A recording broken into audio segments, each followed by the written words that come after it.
chasing people down in their Teslas in New York City. I had a friend who tried to trade his Tesla in New York the other day, and there were protesters screaming at his children. Look, These people are unhinged. Donald Trump has decided to help out Elon Musk and Tesla because of all of the attacks Elon and Tesla are facing every single day. So in this video, we will go over all of the brand new meltdowns surrounding this topic. Oh, and by the way, Canada threatened the United States by potentially shutting down our electricity, and we will go over those meltdowns as well. So, before we start this video, please like the video. It's the #1 way you can help this channel, and it helps others see the videos as well. Let us begin.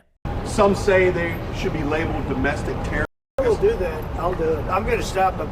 We catch anybody doing it because they're harming a great American company. When you do that, those people are going to go through a big problem when we catch them. Okay, so Donald Trump has had enough of the Tesla hate and Elon Musk hate. Essentially, he has a problem with Tesla dealerships getting attacked, Tesla owners getting attacked, and the company as a whole and Elon losing money because of these senseless attacks. But the president is clearly trying to do his friend, political donor, actually government employee, a pretty big favor here for his private business. It's hardly the first time we've had cars on the South Lawn.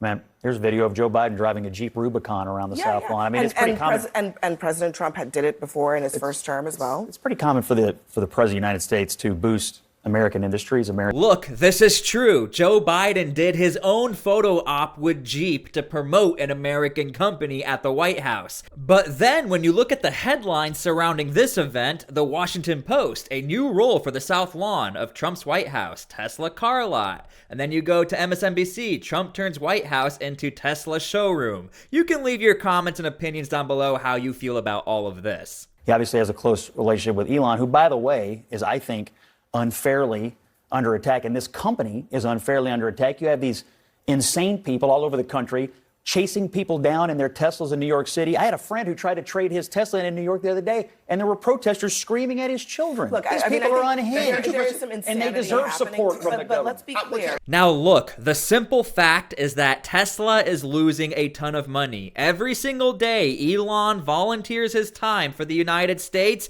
Tesla loses more and more money. Is he wrong? Are they not vandalizing a great American company? Is Tesla not a great American company? I didn't say he was. I didn't say he was wrong. So No, Elon put himself under. He's like an ant under a microscope. He's doing something that's been so needed for so long. He's just simply saying, "Look at what I found here. Look at what I found here. Look at the waste. Look at the fraud. Look at and they're doing a terrible job." The thing about that clip, you don't have to do anything about it, but he's pointing it out.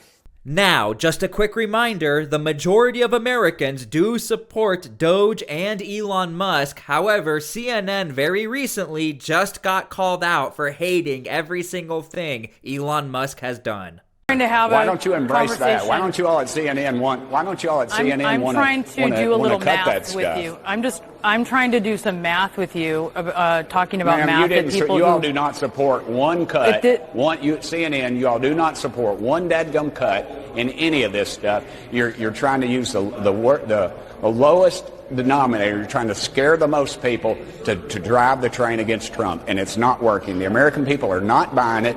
And you all have made a huge error in this because we're looking at unbelievable waste. I'm looking at the numbers. All right, I have to say this. I don't know why CNN keeps bringing on Tim Burchett because it always ends with him calling them out and making CNN look terrible. I think it's hilarious. I like Tim Burchett. You can leave your opinions and comments down below how you feel about him, but I could make an entire video on him with all of the slam dunks he's had on CNN.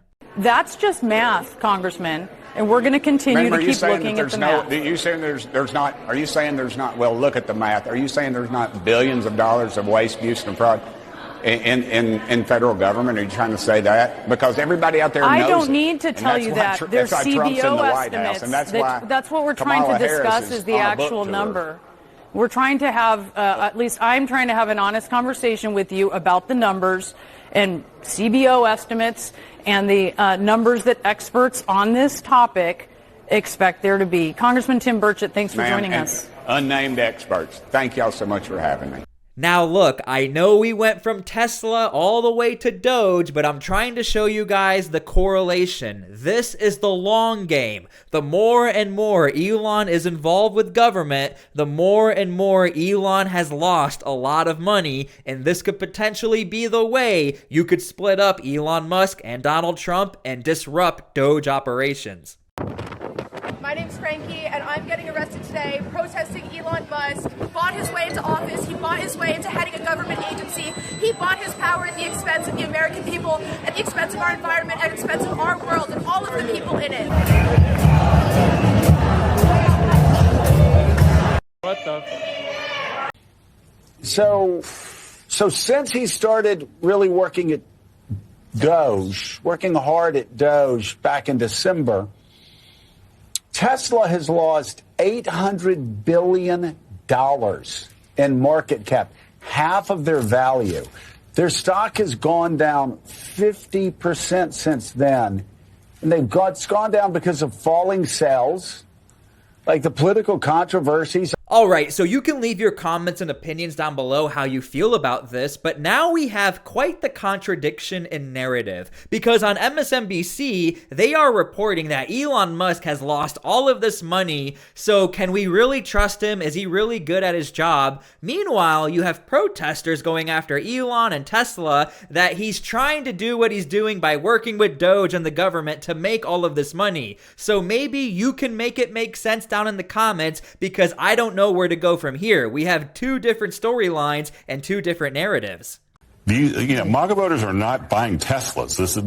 These are people with much lower incomes and, frankly, Democratic voters in this current environment. And I mean, there's that right there. And plus, there's all the perception of just people being nasty to Tesla owners and those. What's those words? The truck thing. What do you call them? Oh, yeah. What's the? I don't know what they're called. The Tesla truck. The tank, or whatever. Yeah. Cybertruck. There you go. All right, hold on. With all of the blue collar workers who are making an insane amount of money that nobody knows about, you welders, I know you're out there, and electricians and plumbers and truck drivers, it's nearly split down the middle between Republicans and Democrats as far as who makes more money. But one statistic that definitely pops out is that the lower income voter actually belongs to the Democrat compared to Republicans. Also, the fact that MSNBC just had an expert on their show who didn't know it was called a Tesla Cybertruck, I will leave it at that. You can leave your comments and opinions down below. Buying a Tesla will boost Tesla sales and boost Well, I their hope stock. it does. Look. Was that your goal? I care by doing about this? one thing. When somebody's a great patriot, they shouldn't be hurt. He's a great patriot. He didn't know me from Adam until we met a little bit when I was in my first term, but he came out, he endorsed me very strongly. List gets downloaded as well. I want to say, as a function of the great policies of President Trump and his administration, and as an act of faith in America, Tesla is going to double vehicle output in the United States within the next 2 years. Double. Big deal. Now look, I will grant this is probably the most direct we have seen a president ever highlight or promote one of his members of government like Elon Musk and his company directly. We can talk about that in another video. However, it is not uncommon for presidents to promote American companies because that's the right thing to do. And I'm not the biggest fan of Joe Biden, but I'm glad he promoted Jeep because we know Jeep is not doing that great either with their own sales. Have you ever paid a tariff? Because I have.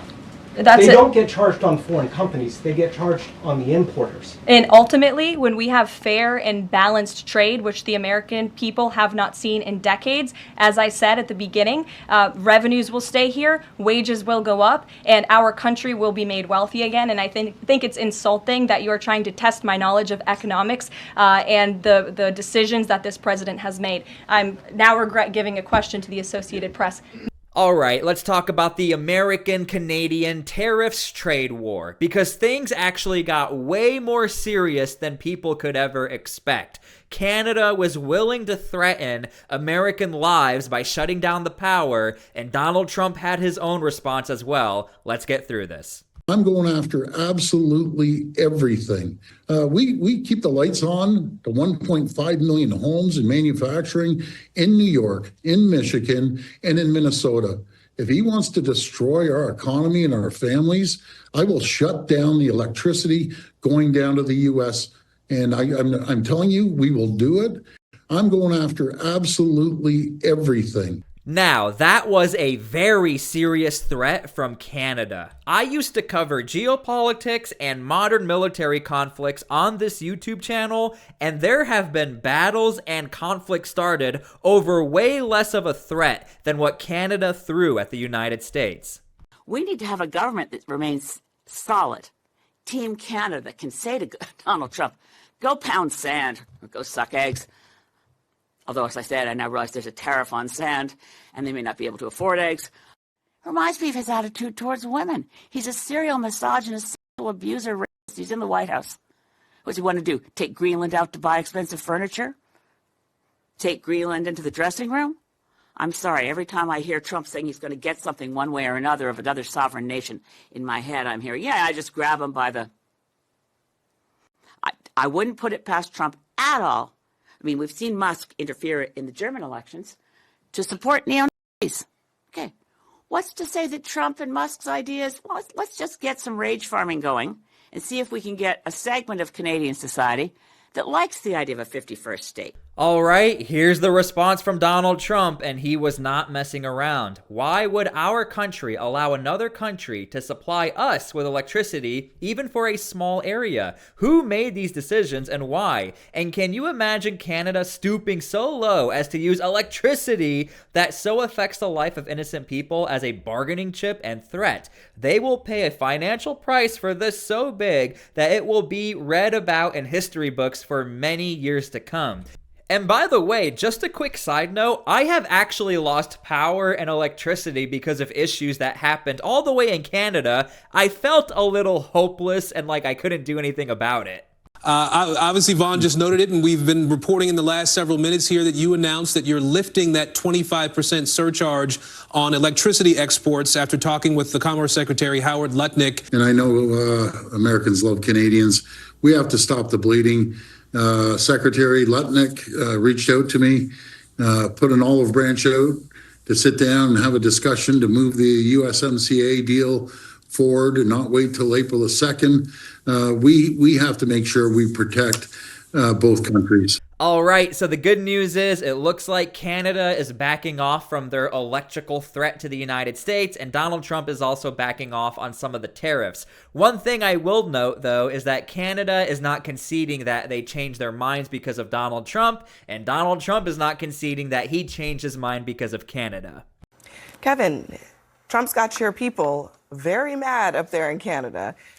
This back and forth with Canada seems to be leading to the place that he could have gotten if he had just said, hey, Canada, let's sit down and renegotiate USMCA 3 weeks ago without, dropping the stock market 10%. Abby, you've been watching and listening to Trump for 12 years. Do you think he's going to change? You have to distinguish between the noise and the signal. Now, real quick, we might have quite the storyline change where Canada and the United States might actually team up for the first time and become a global powerhouse economically. I want to show you guys this because it'll all make sense.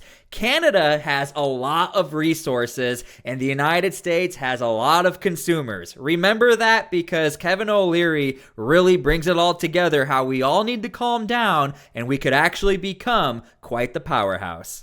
The signal that Trump's put out multiple times is what an incredible economic union could be formed if we eradicated tariffs and joined the two economies, not buying the country and just making Canadians Americans. Sovereignty's off the table. I don't want to rewrite the words that Trump himself has said out of his own mouth. He said two things. He believes in an economy that is powered by tariffs. He believes in tariffs, not that it's a negotiating tool. He wants the tariffs because he wants the money. The second thing that he said is that, who knows if this is real, but he keeps repeating it. He wants Canada to be the 51st state. So Why are you asking us to ignore what Trump is saying? Because you've been watching Trump for 12 years. If you can't and I don't ignore what he says anymore because he tends to do the things that he says. You got to listen. You got to listen for the signal outside of the noise. He's bombastic. He says outrageous things. But from all that comes an interesting opportunity. In Canada, you've got the United States of America, the largest consumer market on earth, and Canada, the richest country on earth with everything everybody needs every day. You don't have to buy the country, and they're not selling their sovereignty, but if you get an economic union with no tariffs and maybe a common currency and maybe a common passport and maybe something that could be done around making sure that everything is equalized, China will never catch up. And I think that's the opportunity. So even 3 hours ago, before I got here, Ford, who was talking about cutting off electricity, changed his mind. Okay, I apologize for the long clip, but I really wanted to show you guys the full explanation from Kevin O'Leary, and I really think he takes the perspective of, look, it's not what we are, it's what we could be. I mean, think about Canada and the United States fully teaming up together 100% when it comes to economic standards. That would be powerful. As far as coming together as the 51st state, some people take it literal from Donald Trump, some people don't. I don't know if it could ever happen, considering Canadian culture is so much more different. Their government is so much different to the United States. But even Kevin says, majority speaking, we sort of are the same people. And a lot of Americans go to Canada or they have Canadian families. But again, the point of this is that eventually we might want to team up together because there's one adversary we have in common, China. China would never be able to compete with the United States and Canada as far as economic powerhouses and quality powerhouses.